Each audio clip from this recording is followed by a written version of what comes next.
one of the great ironies of the supermarket is that the quietest food is the healthiest food. Broccoli doesn't have a health claim on it. But if you go to it just sits there. But you go to the middle aisles and everything's screaming. Cookies are telling you that they're low fat or high fiber or whatever. They're making health claims. So one of my rules of eating is don't buy any food that makes a health claim. Hi, I'm Elizabeth Koch. We all live inside our own personal, private perception box, built by our genes and the physical, social, and cultural environment in which we were born and raised. In this podcast, we explore how although the walls of this mental box are always present, they can expand in states like awe, wonder, and curiosity, or contract in response to anxiety, fear, and anger. I'd like to introduce our esteemed hosts, two incredible and distinguished minds. Dr. Heather Berlin, professor of psychiatry and neuroscience at the Icahn School of Medicine at Mount Sinai in New York City, and Dr. Christof Koch, chief scientist for the Tiny Blue Dot Foundation and the current meritorious investigator and former president of the Allen Institute for Brain Science. Welcome to the Science of Perception Box. Hi, everyone. Welcome to Science of Perception Box. I'm your co-host, Dr. Heather Berlin. And I'm Dr. Christof Koch. Every week, we feature an aspect of the Science of Perception Box, highlighting the latest research together with our expert guests. I'm thrilled to welcome Michael Pollan to the show. Michael is an author and researcher who describes his interest as the places where the human and natural worlds intersect, on our plates, in our farms and gardens, and in our minds. He's the author of 6 New York Times bestsellers, including The Omnivore's Dilemma, Food Rules, This Is Your Mind on Plants, and Cooked. He's received an honorary doctorate from the University of Gastronomic Science, and in 2020, he co-founded the UC Berkeley Center for the Science of Psychedelics. I'd like to welcome Michael Pollan to the show. Thank you. Thank you, Heather. So you've written a lot about the cultural and biological connection to what we eat for decades. So can you talk a little bit about how food can change or affect our perception box and our perception of the world? Yeah. Food has a profound effect on our mood and not very well studied. We don't know that much about it, but we know that it happens. And the most obvious case is sugar, especially in children. It is a drug. It acts if you have kids. Basically, child rearing is a matter of sugar management. You feel really different after you're full. You feel different when you're hungry. The absence of food does sharpen you. It is interesting up to a certain point, because the same food can impact you psychologically in different ways depending on where you're at. So, right, if you're food deprived, a good piece of chocolate is going to be like, oh my God, this is the best thing I've ever eaten. Now you've eaten 6 chocolate bars, and somebody says, here, you can have another. And that same chocolate bar is going to be disgusting. Yeah, exactly. And that, of course, that's true with drugs as well. Right, the dose makes a huge difference in how you respond to it. But I think it's a frontier of research to understand the links between food and mood. I know there have been some studies on prison populations, which you can do in England. But I guess they don't have IRBs. I don't know. But they do. Well, they get away with this, where they use a prison population. We have ultimate control over the diet, and the addition of omega-3s, bumping up the omega-3s in the diet, whether through fish or greens, I don't know how they did it, led to reductions in violence and real changes in the behavior of people in prison. There's also been some very interesting studies around ultra-processed food, a term you're beginning to hear a lot more because there's now a body of science around this category. We used to just call it junk food, and that was a kind of amorphous category. Ultra-processed food is still a little amorphous, but it has some more precision to it and rigor. So can you give an example? Well, an ultra-processed food would be, it's usually snack foods or ready-to-prepare meals that you would buy frozen. The best definition is they're made with they usually have a lot of ingredients. They're made with ingredients that you don't have at home. emulsifiers, stabilizers, things that bind things together. Many syllable words. Yes, and they're unrecognizable generally to the normal person. But you don't have these ingredients in your pantry, and you also need a factory to make this food. You can't, even if you wanted to make a Twinkie, you don't have what you need. And this kind of food, if you offer people over the course of a month 2 versions of food, one is ultra processed and one is whole foods, matched for all the macronutrients, same amount of fat, same amount of sugar, same amount of fiber, all that stuff. Actually, I don't know if they match fiber. It'd be hard to do. Ultra processed food usually has very little fiber. People will eat 500 more calories a day, and so it's food that's been designed on the drug model in a way to make you crave it. You mean the people who eat the ultra-processed food will eat 500 more calories a day, and that'll put on the weight pretty quickly. And we don't know the mechanism, whether it's some of these additives that are responsible or the combination or the fact that it's been specifically engineered to get you to overeat. I mean, that's how they... Because maybe it's reducing the satiety, feeling satiated. Because there is no fiber. Right. That may be part of it. It's absorbed very quickly too, so the insulin reaction is different. And it's kind of like they call a supernormal stimuli, right? Like it's created. I don't know what that is. So there's like the normal kinds of sugars we would find in nature, right? Like picking fruits and berries. But then you artificially create these things that are very high in sugar and fat that wouldn't be naturally things that you would find in the environment, but that we're super attracted to, right? Because evolution. Absolutely. That misfit between what our body expects to get and what it gets from highly processed food is a big problem. There was a study also done at Yale where they gave people a series of drinks in an fMRI. Some were matched. In other words, the sweetness and the sugar level were matched, and then they were not matched. There were drinks that were sweeter or less sweet, had artificial sweeteners. And on the artificial sweeteners, the body becomes confused.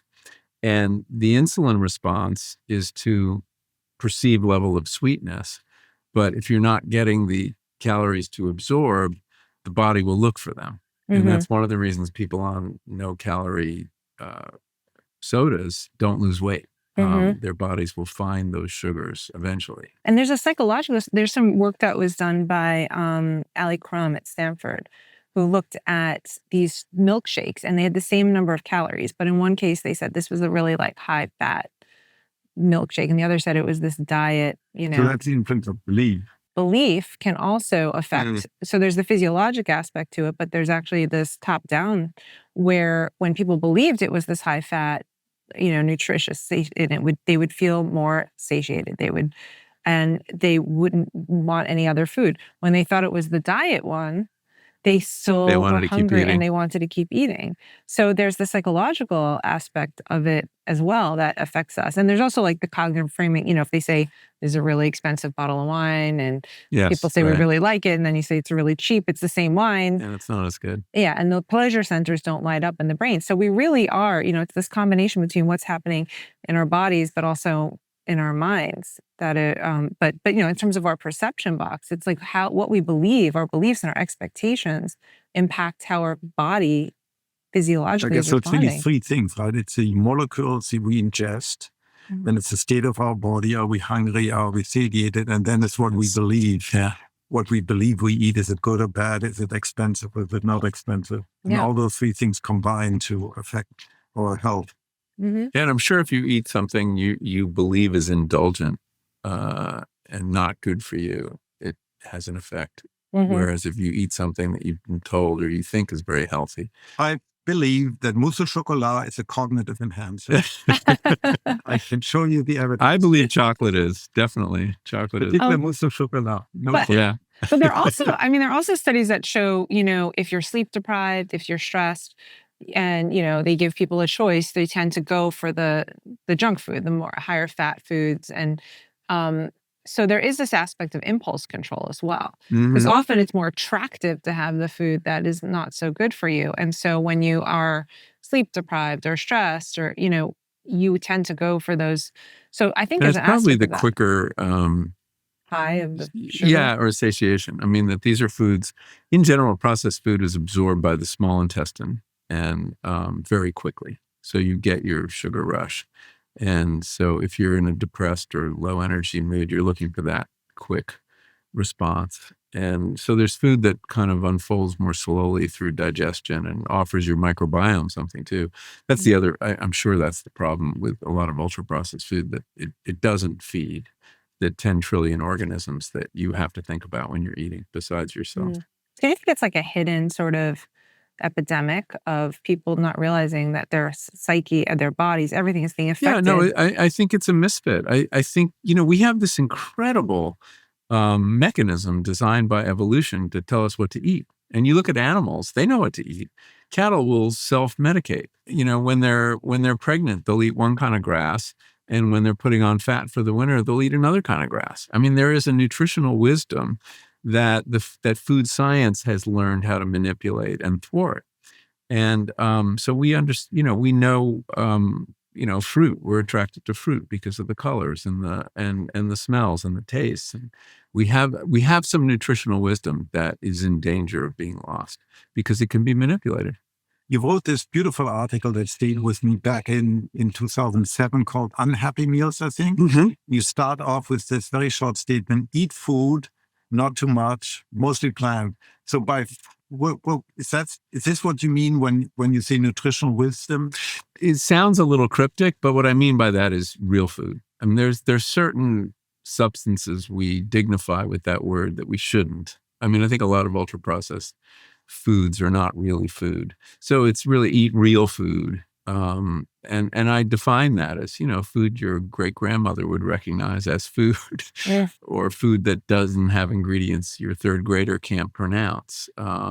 So, that was an article that eventually became a book called In Defense of Food, where I was asked by my editors at the New York Times, do a deep dive into nutrition science and figure out, what do we know? What can we say with some certainty about how to eat? Because there's a huge amount of confusion, and the science around nutrition changes. And there's also a lot of companies putting out bogus research to confuse people and their health claims on very unhealthy foods. I mean, one of the great ironies of the supermarket is that the quietest food is the healthiest food. I mean, the broccoli doesn't have a health claim on it. But if you go to it just sits there. But you go to the middle aisles and everything's screaming. Cookies are telling you that they have, that they're low fat or high fiber or whatever. They're making health claims. So one of my rules of eating is don't buy any food that makes a health claim. Oh, I love that. Most health claims are bogus. What do you think about all those like super green powders, superfood? It's not food.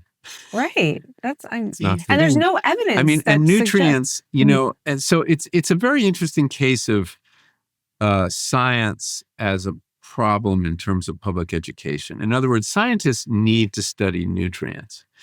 To understand food, you need reductive science to a certain point. But for the consumer to focus on nutrients is a tremendous mistake. We don't eat nutrients; we eat foods. But tell me, do you believe if you equate everything else, which is of course never the case, 200 years ago, let's say, when people were eating still mostly foods, do you think the mindset of the people was fundamentally different from today, when, let's say, every large fraction of people eat large portions of meat, let's say, every day? Do you think actually their sense of who they are, their sense of reality, their sense of the world was different? It's a good question. I'm not sure. I think that with regard to meat, it was a special occasion food. Meat was expensive, and you had, chicken on Sundays, and that was a very special thing. And you had meat a couple times a week. We have meat 3 times a day, many Americans. We eat 8 ounces of meat per person per day, and you're not, holding your own, and I'm not holding my own. Neither so am other I. people I'm a are vegetarian since 14. So people are eating for us. So and the idea of having meat 3 times a day, which now a lot of Americans think is an entitlement, is destroying the planet, not to mention the damage it's doing to people's health. I think people had a stronger connection. Food is not just a substance we take in our bodies. It's a relationship. It connects us to the person who produces it, to the animal, if there was an animal involved, to the earth. to nature. And food is one of our key connections to nature. And we have lost track of that.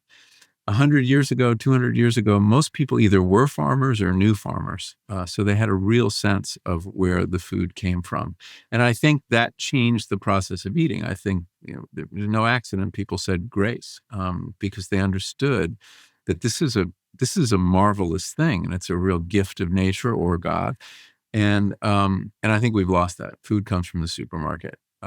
Kids have no idea how food is produced. I remember standing in line at a McDonald's once, and with my son, and yes, I did take my son to McDonald's occasionally. That's how you start off the book. The only way. That's right. That's right. Yeah.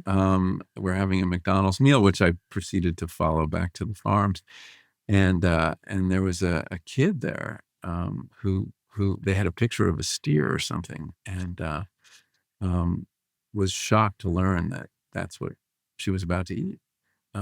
So, it's just stuff. It's protoplasm from the supermarket for many of us. So I think there's a communal and a sacred aspect to food. Do you think that education is key for children? Like I became a vegetarian not because of any political reasons, but I had dissected my first frog, and I noticed the ligaments and the tendons and the bones. And then I was like, I don't want to eat these animals. It looks like chicken.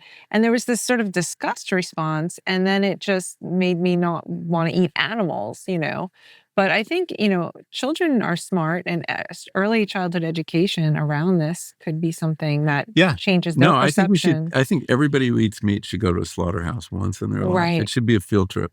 I mean, that's what got me off meat, and just watching how the animals were treated on the feedlots. Just to give you an idea how far away we are from that, there are 14 or 15 states in America where it's illegal to take pictures of a feedlot, even from public right-of-ways. Oh, wow. In other words, you could be on the road in Finney County, Kansas, where I went to write about the meat industry. And if I took a picture of that feedlot, there is law breaking in the state of Kansas. I have a friend who's a photographer who he just did a beautiful book about the food system, and he traveled all over the world with his paraglider taking pictures of food production. And it's a stunning book. And he was arrested in Kansas for taking pictures from the air of a feedlot. So they've got something to hide, and they know it. And so anyway, I stopped eating industrial meat anyway when I, having done all this reporting and gone to all these chicken houses and feedlots and confinement pig operations, which to me was the most upsetting, because pigs are just so intelligent. Why food for you? Why did you become hyper-focused and specialized in that? So all my writing, both the food writing, the nutrition writing, the agriculture writing, the psychedelic writing, it all grows out of my interest in gardening. I was a passionate gardener. I started as a little kid. I had a garden when I was 8 years old. Wow. Outside my family's house. And anytime I could grow a couple strawberries, I would put them in a cup and sell them to my mother. And so I was very entrepreneurial. And then I fell away from it for many years. But in my late 20s, I started gardening again, and we bought this piece of property in Connecticut, and it was a weekend house. I was working as a magazine editor. And I just got very absorbed with what happens in the garden and that kind of engagement with the natural world and the problems, of dealing with pests, keeping your soil fertile, which I gradually realized are the same problems that farmers deal with. And so I kind of went from this focus on the garden, and it gradually opened up onto an interest in agriculture and farming. And I was writing a column about my garden for the New York Times Magazine, like a monthly column, and using the garden as a laboratory to think about our relationship to nature and the environment. And this became my first book.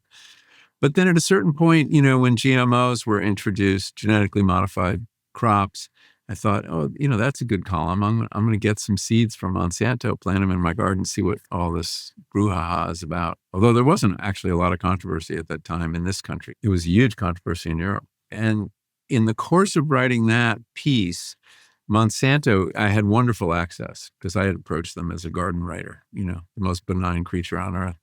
And they gave me some of their potatoes to grow, and they took me out to witness some of their farms out in Idaho, where I saw industrial farms of a scale I just didn't know existed. 50,000 acre farms, completely remote controlled, irrigation pivots, using pesticides that the farmer was so careful of. He would not go into his fields for 4 or 5 days after he sprayed. Not even to fix a broken irrigation pivot. That's how neurotoxic these pesticides were. It's a pesticide called Monitor, which is now off the market. And why was he using that? And he explained, potatoes get something called net necrosis. It's spread by aphids. And net necrosis doesn't really damage the food, but it leaves those brown lines you sometimes see inside a potato. And I said, is there any other way to deal with net necrosis? And he says, yeah, don't grow russet Burbank potatoes. And it's a problem with this kind of potato? Yeah. I said, well, why don't you grow another kind of potato? So, well, McDonald's only buys russet Burbank potatoes. Now, the people at McDonald's don't understand that because of their insistence on that kind of potato, which is purely aesthetic, by the way. They want the longest possible French fry to put in those little red boxes, that little bouquet of French fries, that they're so good at, that there's such an easy fix. And nevertheless, the food chain is the point I'm coming back to is the food chain is so long and opaque that people at one end don't realize that their aesthetic choices are forcing farmers to do things that endanger them and potentially the consumer as well. So that's kind of how the interest in gardening morphed into an interest in agriculture. And I've always been really interested in plants and our symbiotic relationship to plants. In Botany of Desire, I dealt with this most, manifestly. And I was very interested in the fact that domestication's a two-way street, and that these are very clever creatures that have learned, and I use the word metaphorically, that by gratifying certain human desires, they will get more habitat. And I mean, it's a coevolution. It's coevolution, exactly. It's a special case of coevolution. And so I looked at 4 cases, and I looked at the plants, but I also looked at the human desires that they evolved to gratify. And so I looked at beauty, I looked at sweetness, and I looked at intoxication.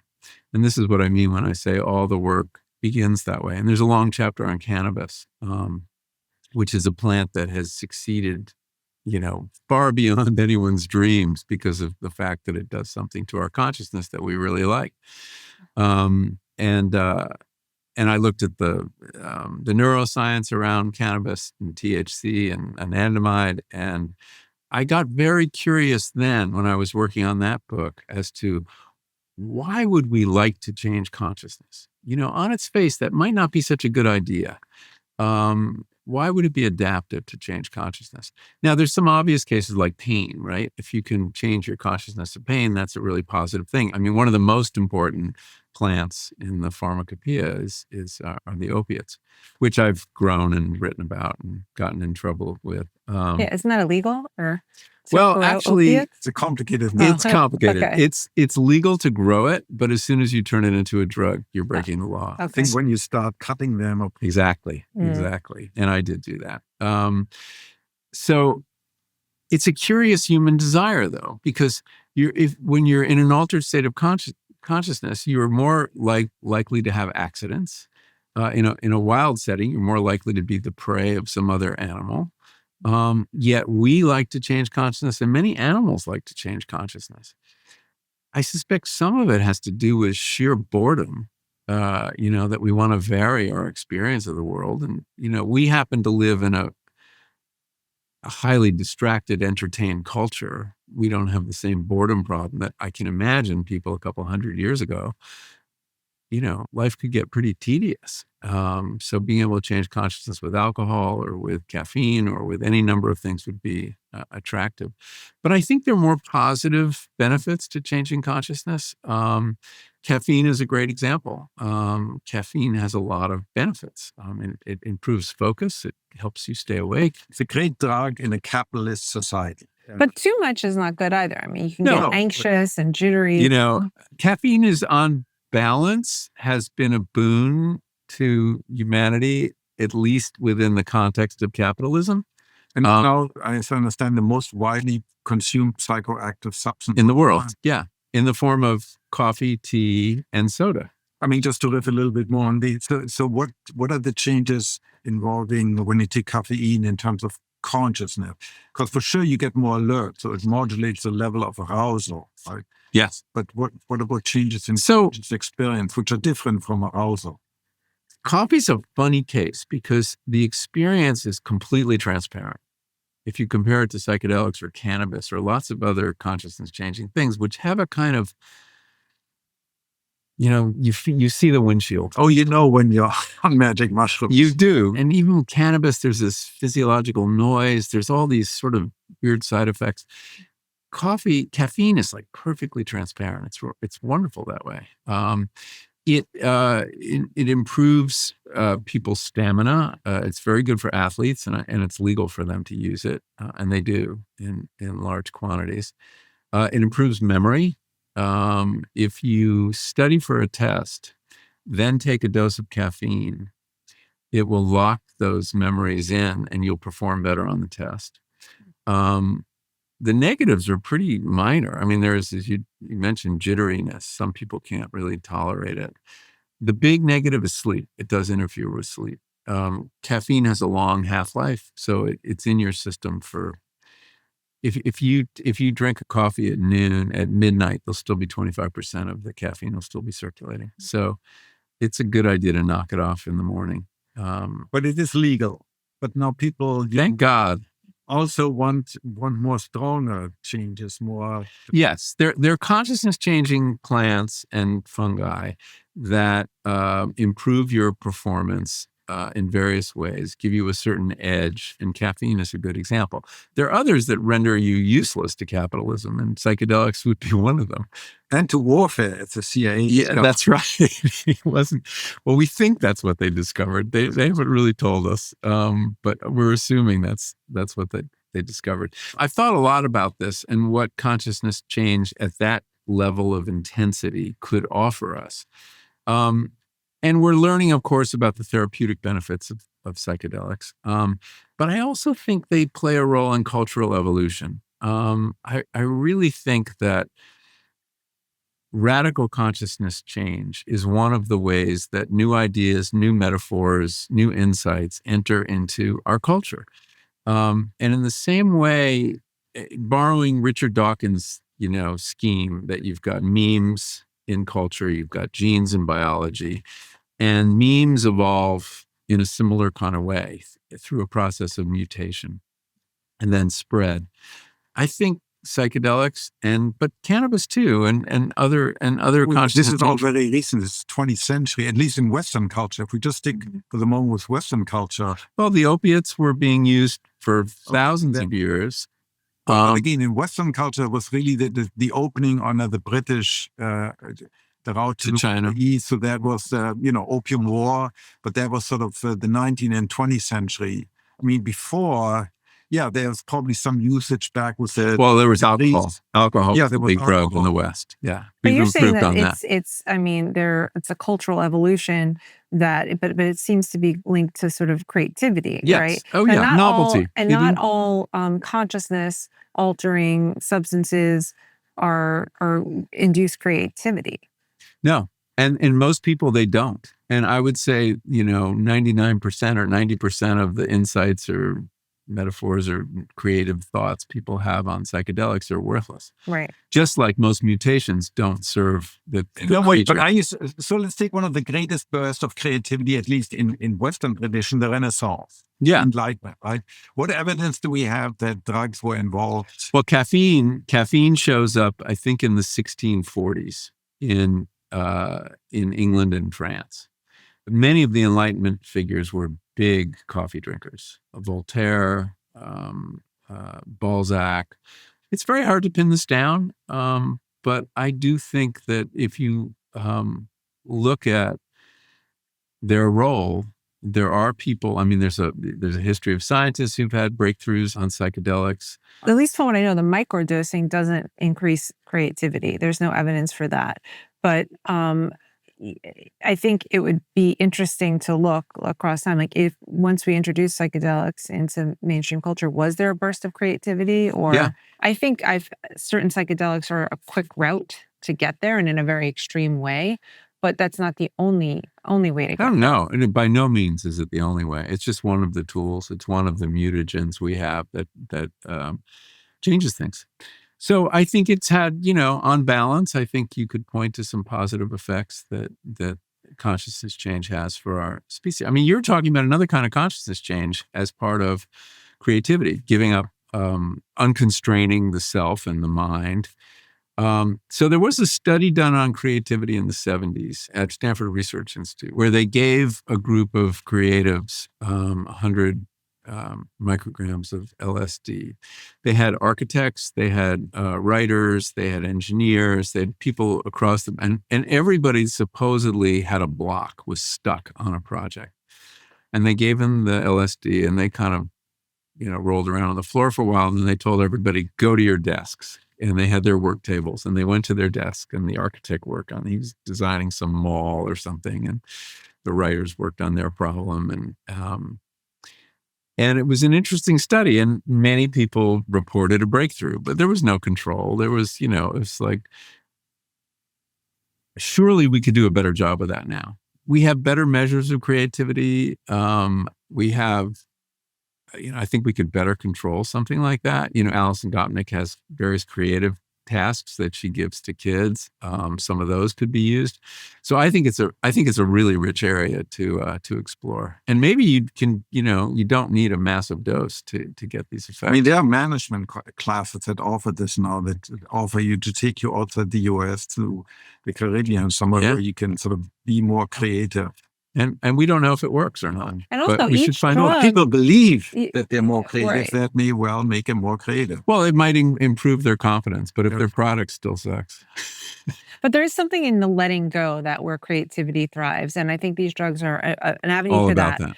But they're all different, and they all, I think we lump together as psychedelics. But MDMA is a different, has a different effect on consciousness than ketamine, than LSD, than ayahuasca, and works on different receptors. Yes. And all of it. So do you have a favorite? Do you think, like, if there was a recommendation, everyone, That's my favorite. Caffeine. Well, it's the I'm on one, board. I can use most often without disturbing my life too much. But you don't lose a sense of self. No, you don't. In fact, it's intensified. I think it's an ego-building drug, and that's part of the reason it's so good for capitalism. And that is an interesting model for drugs. Are they enhancing the ego or softening the ego? But also, everybody has different needs, right? Some people are too open and impulsive, and they need something to constrain them. Yeah, in a way, that's right? right. Others, some are And they should too take constrained, amphetamines. and they can take amphetamines to help them. Others are too constrained; they need to be able to let go. And it's interesting. So it's not one size fits all, but how this affects our perception box. There's this, like, is it opening the doors of perception? Is it all about expanding our perception box, or But some people need to constrict it, right? Because they're too scattered, too expansive, too much, and so it's not. I think it's personality dependent. Totally, in certain setting. Mm-hmm. So what about the other extreme, where those substances that completely make you lose a sense of self, yet isn't it remarkable that you can totally lose your body, your memory, your identity, yet there's still something there that experiences, right? Yeah, I mean, one of the most powerful experience I've had on psychedelics has been one of complete ego dissolution. I had always assumed I was identical to my ego, and discovered that my ego could dissolve. In my case, it was detonated into a cloud of blue Post-it notes. Oh, that's interesting. It was interesting. We can analyze that from a Yeah, Freudian. I know. It's Blue like Post-it somebody notes. said, yeah, well, you're a writer, so you probably use a lot of Post-it notes. And I don't know what the blue was about, but it was definitely blue. But I wear a lot of blue. We need to unpack that. Who saw that? Who experienced? Well, that's the question. I knew that was me and I was no more, but there was some perspective, but it was not a familiar perspective. It was highly disinterested. It wasn't troubled by what it was seeing at all. And there was no personal memory. There wasn't you. It wasn't me. It wasn't Michael. But I was perceiving it from some vantage. It was an unfamiliar vantage. So I think you need to be then careful with the word I. Yes, I know, but it's like... Well, it's his brain in a way that's doing the perceiving. Well, we have no idea of the brain. It could be the liver or the heart, as many people find. Is this you, Christof Koch? No, scientist? No, all I'm saying is you never experience your brain. That's right. No, but we are assuming mind. As scientists that the consciousness is coming from the brain, not the liver. Yeah, but we haven't at all talked about the physiological subset. Here we're just talking about consciousness, phenomenology, feeling. Yeah. And so my point is, when you say yourself disappears, then saying I... Yeah, it's sort of like... The construct of the self is disappearing, but the brain is still giving him the experience that he's having with the exactly, and this is what I would call a non-dual experience. It was non-dual, and I shouldn't use the word I, but I don't know what pronoun to use. Well, I would say the brain that's inhabited in this skull was experiencing that. But the brain, as Christof says, the brain's not part of our phenomenology at all. And I'm trying to describe it. It was very hard to write about. Yeah. But it was... But it's cool, isn't it? It was extraordinary. It was extraordinary. And it wasn't frightening. Oh. No, I wasn't frightened at all. And earlier in the experience, I had frightening moments. But at this point, it was complete equanimity. And what was interesting is that when the ego dissolves, the wall between us and them, or me and it, also goes away. And that leads to this experience that William James described of this merging into something larger. And for me, it was a piece of music, which surprised me. I mean... what drug was this? Psilocybin. This was a pretty high dose of psilocybin. And I heard that music in a new way because, and again, the pronoun's wrong because I didn't hear it. I became it. There was no space between me and that piece of music. No distinction. That's what Arthur Schopenhauer, the German idealist, calls the aesthetic experience. I had one for the first time in my life. There's no separation. And so you are the music. Yes. Yeah. You are the art. You are the painting, the music. And at moments, I could feel the horsehair of the bow, going across my body. Again, that implies I had a body at that moment. And I felt like I was inside. I mean, as the thing evolved, I was inside the well of sound. And it was extraordinary. It's a very sad piece of music, but I didn't feel sad at all. This felt so right. And it taught me an important lesson that I think is relevant to the perception box idea, that I'm not identical to my ego, that I'll survive its disappearance, and that that the ego stands between us and amazing experiences, not to mention love and connection to nature and all the other things, but that we build these walls. And they may help us in certain ways. Yeah, without an ego, I'd be screwed. You probably wouldn't have survived this long if you... Yeah, and I wouldn't have gotten any books written. Write a book. Yeah. But there's a difference between temporary ego death and death. Well, what's interesting, though, is, I've interviewed a lot of the cancer patients who've had psilocybin therapy, and the ones that undergo an ego death, it does change their attitudes toward their physical death. In ways that make it less frightening to them. It's a rehearsal. And that rehearsal seems to help them. Even though they're not saying I believe in an afterlife or anything, but they just sort of feel, okay, this is what it's like. It is the letting go, I think. Letting go is a very hard thing to do. But when you let go in that way, you're letting go into becoming one with the music, and you're still having an experience. Yeah. Whereas there's a letting go into what we think is no experience. We don't know. It may be lovely if there's something more. View, there's this mental entity. It's like a river, and then in the river there are all these billions of little eddies that form, and these eddies all feel, well, here I am. I'm forever. I'm a me, and and it's how you define your me too. I remember interviewing this one woman who had cancer, and she had psilocybin therapy at NYU, and she told the story about flying around the world and finally going into the earth and dissolving in the earth, and her molecules were taken up by the plants. Now, that's a very naturalistic afterlife. but she could identify with the molecules so strongly that it didn't frighten her. Yeah. Um, But there's no, this is the thing, that, and not to, harp on this, but it's not about me, the ego, but I like the experience of consciousness, and the way that our molecules happen to got together gives us an experience of Did you consciousness. just hear what you say? Okay, the consciousness of No, I get being, it. It's your ego. but when it's your all thought. these molecules are disorganized and separated, The world will still go on. but there will be no experience of consciousness of No, those there molecules. will be no ego. There will be no heaven. But you think they'll still be conscious?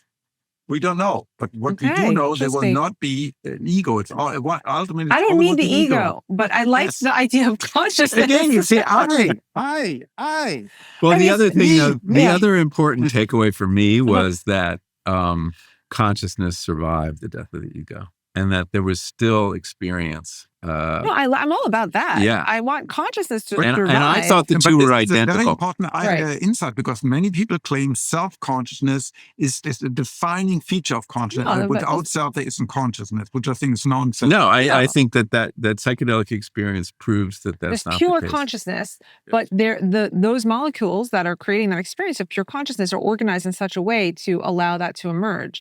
If those molecules are separated out and they're in the plants and the earth and everything, that's beautiful. But I don't know that they're communicating in an IIT kind of consciousness way, integrated information theory, that would create a sense of experience.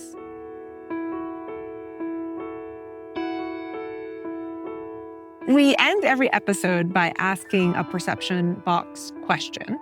And so our perception box question for today is, for everyone, we're all going to answer it.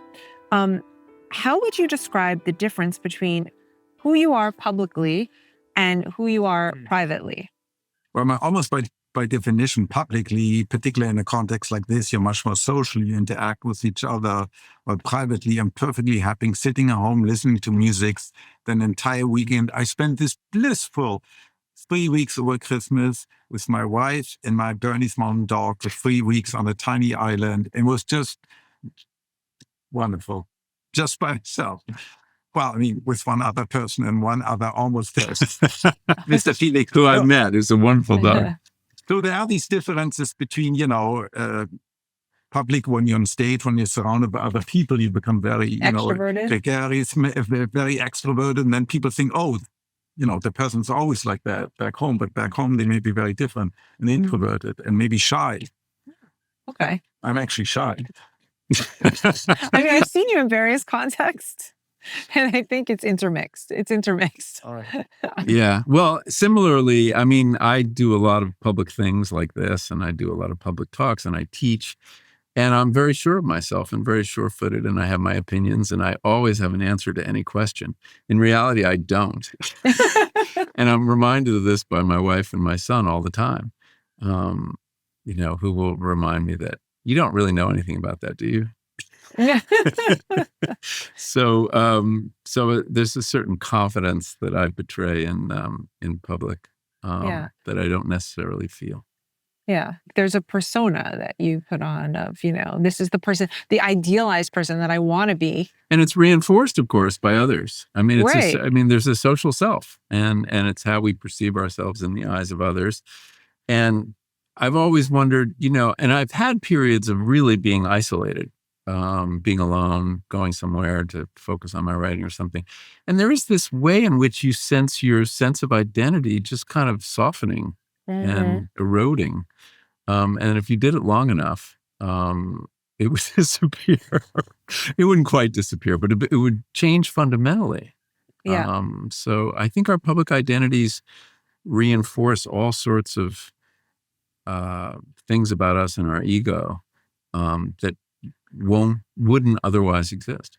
Right. And it's almost like an identity that's created outside of your true self. Like the pandemic was difficult for a number of reasons, not the least of which my children were home and had to be, homeschooled. But I did enjoy this idea that I didn't have to go anywhere. I didn't have to be, there was no pressure. And I could just, you don't have to wear makeup. You can wear sweatpants and just be this true self of, not being on, which I found so enjoyable. And when things started to lighten up and we could go out in the world, I wasn't that thrilled about it, to be honest. But is it a true self or is it just a different aspect? A different aspect. I enjoy this too.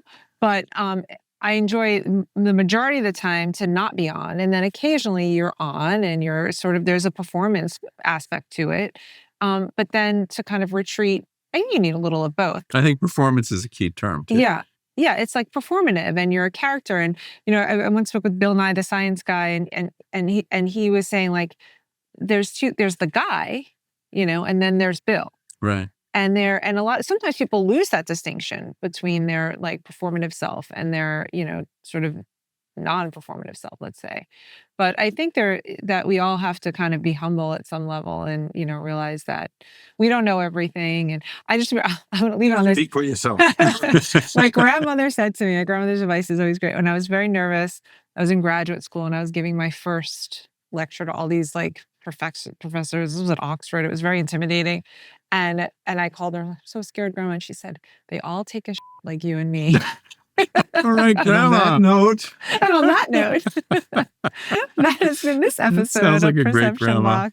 Box. So I want to thank you, Michael, for joining us thank you today. both. Thanks for having me on. So so enjoyable. amazing. Yeah. And if you'd like to learn more about your own perception box, spend some time this week answering the same perception box questions that we asked our guests, and check out other questions on the website at unlikelycollaborators.com.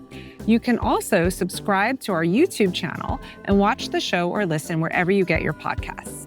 This has been Science of Perception Box, created by Unlikely Collaborators in partnership with Pod People. I'm Dr. Heather Berlin. And I'm Dr. Christof Koch. Thank you very much.